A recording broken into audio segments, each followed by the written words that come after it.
Halo,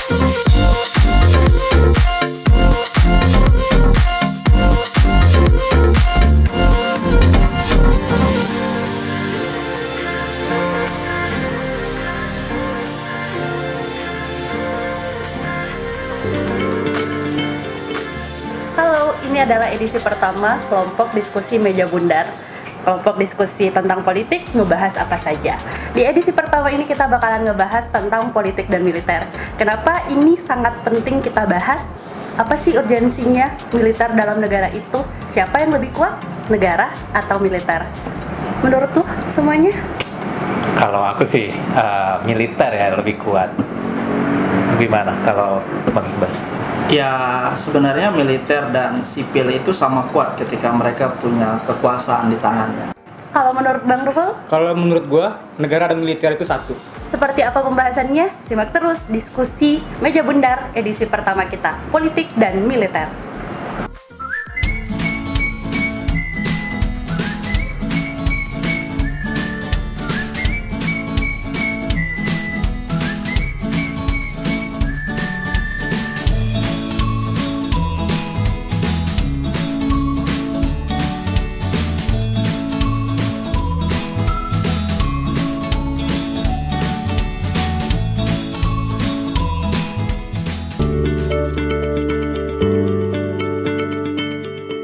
Katanya kalau di negara yang kuat sebenarnya akan melahirkan militer yang kuat. Tapi masalahnya tuh, militer tuh adalah abdinya negara. Jadi seperti apa nih sebenarnya? Siapa yang lebih kuat, militer atau negara?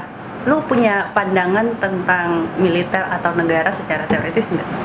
Sebenarnya gini, militer itu didoktrin sebagai penyelamat negara.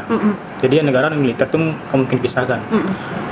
Di dalam Akmil, Akademi Militer di seluruh negara di dunia itu, mereka itu nilai nasionalisme dan patriotisme itu ditanamkan dari awal, dari mereka tingkat 1 sampai mereka nanti jadi perwira itu ditanamkan.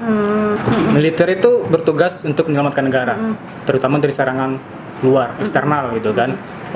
Tetapi ada kalanya mereka juga harus menyelamatkan negaranya dari ancaman dari dalam sendiri. Kan dari dalam itu kan ancaman juga bermacam-macam lah, kayak separatisme atau kekacauan sosial, konflik horizontal dan konflik vertikal. Nah, itu ketika negara dalam hal ini kekuasaan sipil tidak bisa berperan aktif untuk menyelamatkan negara ini supaya tidak hancur dan tidak bubar, ya militer akan langsung ngambil alih itu. Tapi menurut kalian emang militer tuh di semua negara emang kayak gitu nggak? Kalau misalnya militer punya tugas suci untuk mempertahankan negaranya, atau ada kok militernya yang biasa-biasa aja tapi negaranya tetap stabil? Kalau menurut gue pribadi ya, militernya itu sebenarnya yang gue lihat di negara Indonesia sama-sama kuatnya dengan sipil gitu loh. Ketika sipil memerintah, militer juga ketika memerintah itu sama kuat gitu loh. Terlihat dari pada masa Indonesia di zamannya Orde Baru. Nah, pada saat zaman Orde Baru itu kan diambil oleh Soeharto.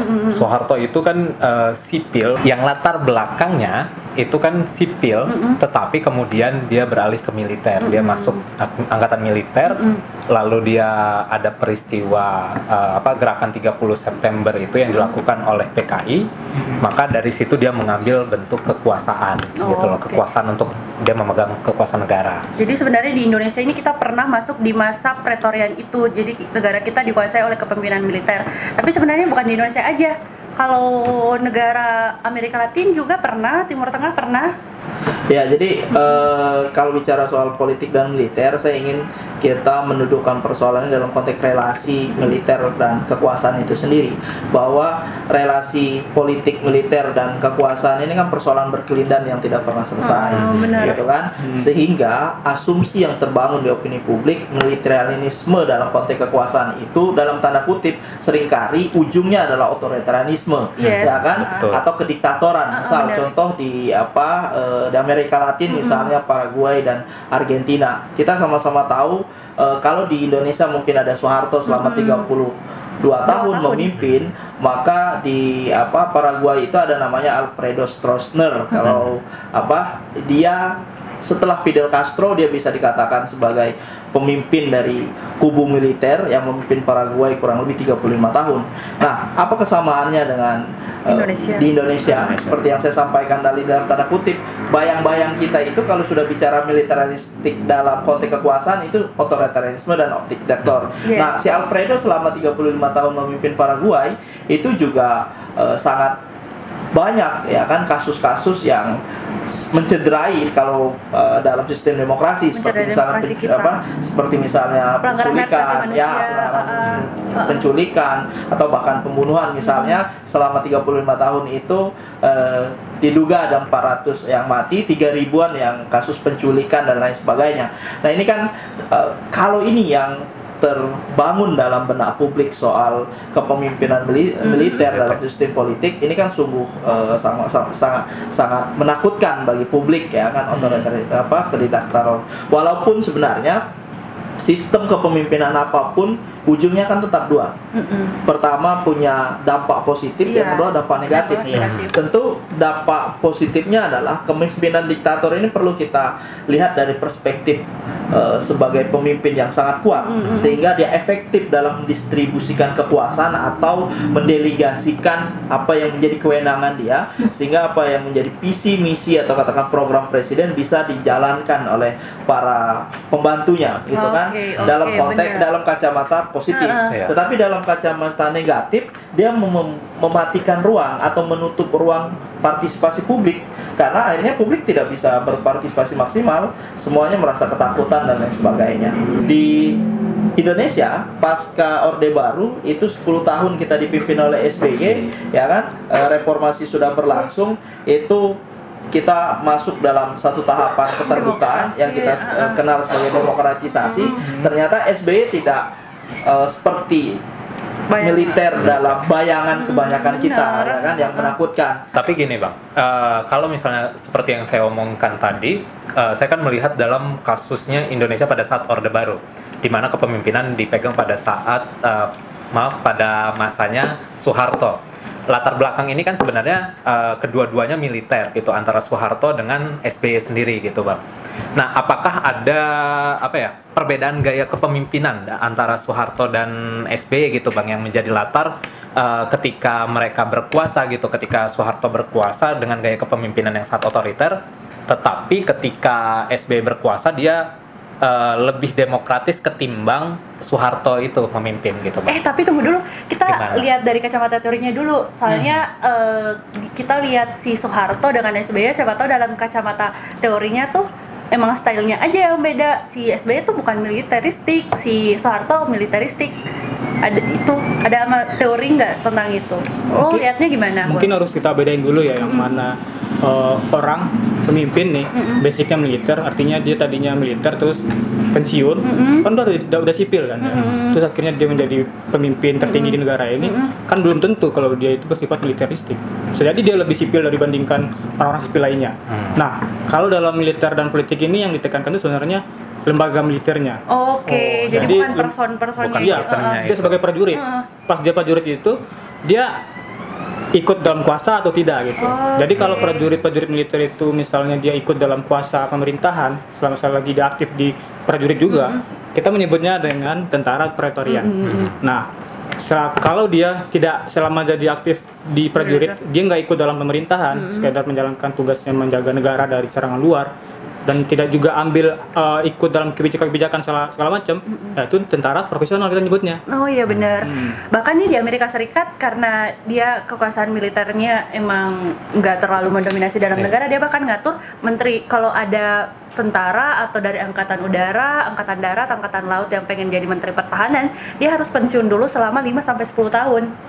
Berarti sama saja seperti disipilkan terlebih dahulu. Iya, disipilkan gitu. terlebih dahulu, karena berbahaya bagi mereka bagaimana orang-orang di militer ini kemudian mengambil posisi publik. Misalnya kalau di negara Korea sih, mereka bahkan menteri pertahanannya dari tahun ke tahun sekitar 80% itu dari tentara. Kita lihat aja Korea Selatan. Ya, kalau misalnya tadi memulai kalau bahasa si Tami tadi bahwa di Amerika perlu ada jeda waktu sebelum dia diperbolehkan menggunakan hak politiknya sebagai pejabat publik. Sebenarnya saya melihat ini kalau misalnya kita lihat dalam konteks demokrasi, ini sebenarnya sesuatu hal yang positif karena mendorong bagaimana militer itu benar-benar murni menjadi seorang sipil. Sebab bagaimanapun kita harus pahami secara teorinya militer dalam konteks perebutan kekuasaan ini kan kita bisa pahami dalam dua konteks. Pertama, dia menggunakan institusinya untuk berkuasa atau yang sering kita sebut sebagai kudeta. Artinya dengan jeda waktu 5-10 tahun ini paling tidak membuat mata rantai kekuasaan yang dia pegang, seorang militer ya maksud saya, kekuasaan yang dipegang di tubuh militer itu terputus. 10 tahun kan paling tidak generasinya sudah berganti, ya kan? Yang menjadi elit di militer itu sudah orang-orang baru, ya kan? Sudah orang-orang baru, bukan generasi yang dia bangun, bukan dia generasi yang dia kaderisasi lah istilahnya. Sehingga dia tidak bisa menggunakan power dia atau menggunakan militer sebagai alat kepentingan dia untuk berkuasa. Jadi bisa kita bilang selama orangnya ini nggak melibatkan lembaganya, it's okay aja orang militer ini masuk mengambil jabatan publik. Betul. Itu dalam konteks kelembagaan, dalam konteks secara teori, dalam konteks institusinya untuk berkekuasaan. Tetapi bisa juga dalam konteks personnya, ya kan? Dari kacamata personnya, misalnya dia dikasih waktu jeda 5-10 tahun biar memutus mata rantainya itu tadi. Tapi di saat yang sama, ya kan, kita tidak bisa menjamin juga itu steril. Dalam artian militer yang ada bisa jadi tetap simpatik, gitu kan, tetap punya militer yang ingin berkuasa dan kasih batas waktu tadi, misalnya tetap punya pengaruh kuat di tubuh militer itu kan kita tidak pernah tahu. Nah, sehingga walaupun misalnya ya institusi militernya ini membatasi peran untuk tidak terlibat jauh dalam aktivitas politik, tetapi lebih kepada mendukung si kandidat dari militer yang akan maju ini dari belakang, ya, karena mereka punya jejaring di bawah yang bisa membangun basis, gitu kan. Jadi lu punya gambaran sih sebenarnya kalau kenapa orang-orang di militer ini lebih mudah menarik simpati masyarakat. Jadi walaupun dia nggak dalam lembaga itu lagi, tapi dia bisa menarik basis. Lo punya gambaran nggak? Kenapa hal itu terjadi? Gampang kan misalnya orang-orang di militer ini untuk meraih simpati masyarakat walaupun dia udah melepaskan ke militer lembaganya dia, tapi ketika dia maju di dalam masyarakat simpatinya tuh SBY dah kita lihat, Soeharto, orang-orang di militer tuh meraih simpatinya gimana? Sebenarnya kalau kita lihat dalam konteks ini kan kita jatuhnya bicara soal kompetisi politik. Kalau masuk ke dalam kompetisi politik ini kan mayoritas perilaku pemilih itu terkategorisasi kepada 3 hal. Ya. Yang pertama pemilih rasional, sosiologis dan psikologis itu otomatis mereka akan melihat figur sebenarnya. Kalau misalnya tadi dikatakan Tami bahwa militer itu ternyata lebih punya magnet elektoral di mata publik, lebih kuat dibandingkan yang sipil, itu bisa jadi ketika dihadapkan kepada pemilih yang memang lebih menyukai karakteristik atau personal branding figur pemimpin yang kuat. Dalam kepemimpinan misalnya kuat ini bisa dimaknai sebagai pemimpin yang tegas. Tapi gini tapi gini nih semuanya menarik nih sebenarnya. Kalau melihat hubungan sipil dan militer kan kalau nggak sampai 10 tahun belakangan ini kan terjadi kudeta di Mesir ya, Nah itu kan antara pemimpin sipil di kudeta antara pemimpin militer di kudeta sipil, habis itu kembali lagi dikudeta oleh militer. Gimana Mesir tuh yang Mesir tuh menarik loh kalau misalnya. Siapa yang jadi moderator bapaknya? Iya, saya lupa. Jadi menarik banget tuh kudeta antara sipil, militer sipil yang terjadi di Timur Tengah. Iya, karena kan itu selalu berubah-ubah, rolling terus gitu. Kalau kita mungkin lebih stabil setelah 32 tahun itu militer, sekarang udah demokrasinya udah pada mapan. Bisa dikata mapan ya Indonesia. Kalau di Timur Tengah itu Mesir tuh semenjak 1952 itu emang militer yang berkuasa. Terakhir baru 2011 diadakan pemilihan umum, siapa namanya? Mursi Muhammad Mursi kepilih dari Ikhwanul Muslimin, gitu kan. Tapi akhirnya gara-gara mereka memaksakan syariah itu diterapkan di negara Mesir yang sudah lumayan modern ini, dan terjadi kekacauan sosial segala macam, akhirnya Jenderal Al-Sisi ngambil alih lagi pemerintahan, kudeta dilaksanakan lagi karena nganggap ngurusin nggak becus ngurus negara gitu. Tadi yang saya sampaikan bahwa militer juga punya doktrin sendiri bahwa negara ini nggak boleh bubar, nggak boleh hancur, stabilitas tetap dijaga, sehingga karena sipil nggak becus, nggak kompeten mengelola negara, ya militer masuk lagi gitu. Militer masuk lagi gitu. Padahal itu perjalanan militer di Mesir itu sangat panjang loh. Dari zamannya Gamal Abdel Nasser, terus Anwar Sadat, terus Husni Mubarak, itu kudeta berganti terus. Jadi sekarang kita gue minta satu-satu dari kalian statementnya, siapa nih yang lebih kuat mestinya, negara kah atau militer kah, atau bisa jalan dua-duanya, atau harus ada yang lebih kuat? Gue mulai dari Ruhul aja dulu. Kalau menurut gue negara dan militer itu kan satu, karena kan militer itu bagian dari eksekutif sebenarnya. Dia bertugas menjaga keselamatan negara gitu kan. Enggak, tapi kalau menurut saya sendiri, militer itu memang harus kuat gitu loh. Mungkin porsinya militer itu memang lebih tinggi daripada negara gitu nantinya. Kenapa? Tadi kan sudah dijelaskan bahwa pertahanan dan keamanan itu kan dipegang oleh militer gitu. Dan sampai saat ini kalau melihat dari kasusnya Indonesia sendiri, sosok untuk yang menjadi presiden yang akan memegang kekuasaan pemerintahan negara itu kayaknya tidak bisa dibilang mungkin tidak berwibawa atau mungkin dia tidak cakap, berbeda dengan militer yang memegang. Saya setuju bahwa militer itu profesional saja. Biarkan ruang demokrasi itu dipenuhi oleh masyarakat sipil. Karena begini, karena saya memahami bahwa soal pertahanan itu soal harga diri, Pak. Soal marwah bangsa dan negara. Terutama kalau di Indonesia. Jadi dengan adanya militer yang profesional, kita perkuat pertahanan kita sehingga kita bisa menjadi negara yang kuat. Ya, saya setuju. Karena ini bagian dari kedaulatan bangsa yang harus kita jaga. Apalagi teritorial kita banyak sekali kelautan, banyak sekali laut kan, yang harus dijaga ini. Kalau tidak kan akan masuk banyak hal, misalnya narkoba dan sebagainya. Ini kan akan merusak kita, mengoyak-ngoyak kedaulatan bangsa kita gitu kan. Nah, tapi di saat yang sama demokrasi perlu kita perkuat dengan peran-peran sipil. Itu supaya negaranya tetap stabil kan? Tetap stabil. Jadi sipil juga mesti kuat supaya negara tetap stabil, militer nggak masuk, militer juga mesti kuat supaya marwah bangsa tetap terjaga. Nice banget diskusi kita. Jadi sampai di sini dulu untuk sesi pertama kita. Nanti kita bakalan masuk lagi dengan topik-topik yang lain. Jadi sekian dulu untuk kelompok diskusi meja bundar. Salam, bye bye.